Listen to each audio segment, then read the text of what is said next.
Why wool? Well, why, and is it something you're going to go down? I mean, Yeah, well, it's always, you know, progress is not without the occasional step backward. And the wool is probably a step backward. But it's trying to find a niche of customer acceptance and then worry about, you know. Yeah, there was only one, so I was wondering what was Yeah, well, you know, sheep are pretty destructive. I mean, you think about all that goes into, all the forests that had to be cleared in the first place, you know, to create the pastures for the sheep. God, you know, that's a tough one. I don't think wool will stand up as a sustainable fiber. Yes? Earlier when you were describing what the business of interface floor is, you said something to the effect of that you provide comfort and happiness.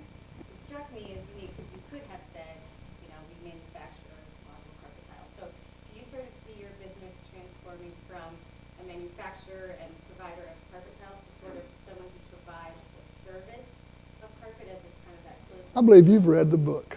I haven't, but I heard that somewhere. You said that it reminded me. Yeah. If you read either Mid-Course Correction or the current book, you will find the interface plan for climbing this mountain. And we identified 7 faces of the mountain early on. The first face was the elimination of waste, which has funded all the rest, by the way. I think I said that. The second face is emissions, to be sure whatever we do emit from our factories is harmless to the environment. What comes in will go out, either as product or liquid effluent or gaseous emissions or solid waste. So to keep from putting bad stuff out, you got to stop bringing bad stuff in. So working upstream with suppliers. The third face of the mountain is the energy face. We want to run all of our factories on renewable energy, 100% when we get there. That means efficiencies and then renewables. The fourth face of the mountain is material flows, closing the loop on material flows. The fifth face of the mountain is transportation, so moving products and people to be climate neutral at that. The sixth face of the mountain we call the sensitivity connection, the sensitivity hooking up our suppliers, our customers, ourselves in this ecosystem that's moving together up the mountain. And then the seventh face of the mountain. When all the rest of this is working, we really believe it will be possible to change the way we go to market. And to go to market with the service the product provides rather than the product itself. Retaining ownership in the physical stuff, the means of delivering that service, but selling the service, the color, the texture, the comfort underfoot, the beauty, the ambiance, the functionality, all the reasons anybody would want our product in the first place. Satisfy those reasons, but retain ownership in the means, the stuff. So to your point, yeah, that is an ultimate goal, and it keeps this stuff going perpetually in this closed loop. And you eventually cut the fossil fuel umbilical cord to the earth. And when you've done that, you're at sustainability. Yes, I'll come back to you. I keep, yeah. Many of the people in this room are members of the CBO Forum, so the Sustainable Business Council, which means that they're not only trying to manufacture, produce products, distribute products, the product themselves in the process being sustainable, but they're also trying to build sustainable organizations. How did you, do you find, is there any particular advice that you might give to the folks who are running organizations?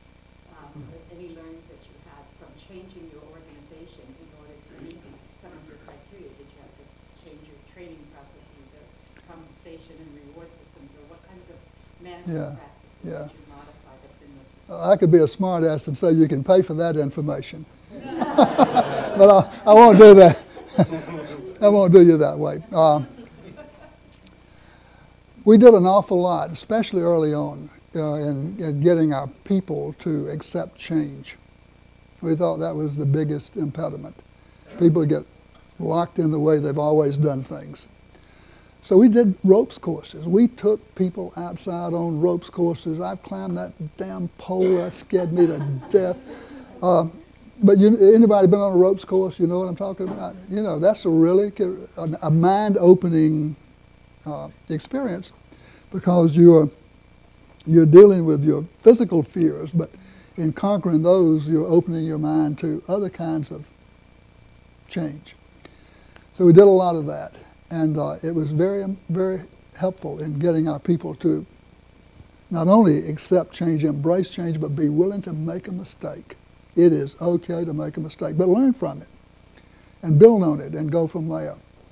So that is, of course, one of the most important management tenets there is in managing sustainability. Be willing to accept mistakes. You don't punish people for mistakes, you reward them for mistakes when they're trying that something new. Because somewhere out there, there's going to be a big payoff. We did change the compensation systems. We built it right into, even down to the factory floor, compensation of our people for the progress they made on assigned projects.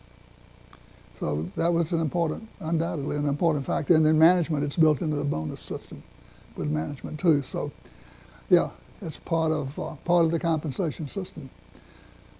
I would say today there's an awful lot of psychic income, though, if you know that term.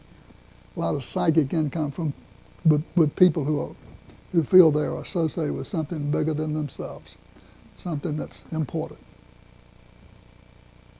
Yeah. I just remember hearing and watching your interview in the corporation when you first started talking about all of this.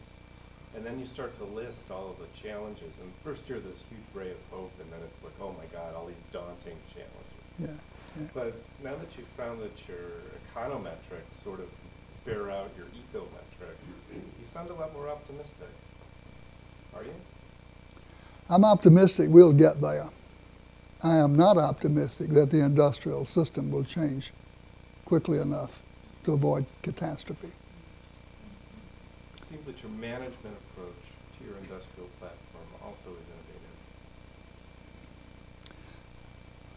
Maybe it's more about what we focus on as opposed to how we go about managing day to day. It's more about focus. I don't think we're exceptional managers, but I do think we have a pretty exceptional vision, and everybody understands the vision, and everybody's bought into the vision, and so we make progress every day. Yes. Not to gloss over that point that you just made, that you don't think the industrial complex will do things fast enough. And do you think Walmart is helping in this? Oh, absolutely. Walmart's the biggest thing that's happened. Can they get others moving? I mean, Well, they've got 60,000 companies out there that have to move in some fashion or another. Oh, we'll certainly feel that imperative, that prodding in the rear. I mean, yeah. I mean, is it a political process? Like where? Oh, yeah, the government has a role to play, way beyond its regulatory role. Right. The government could help get the prices right by internalizing the externalities in the price of a barrel of oil. If we could get that right, the price of a barrel of oil to reflect all of the costs associated with that barrel of oil. It is far more than $80, you can be certain. It's more like $280. When you talk about the cost of global warming from burning that oil, the cost of war in the Middle East to protect the oil at its source, you get all of those externalities wrapped up into the price of the barrel of oil, it would change the world as we know it. So and only the government can do that. The cap and trade or direct carbon tax, whatever it takes, we need to get the prices right on a barrel of oil.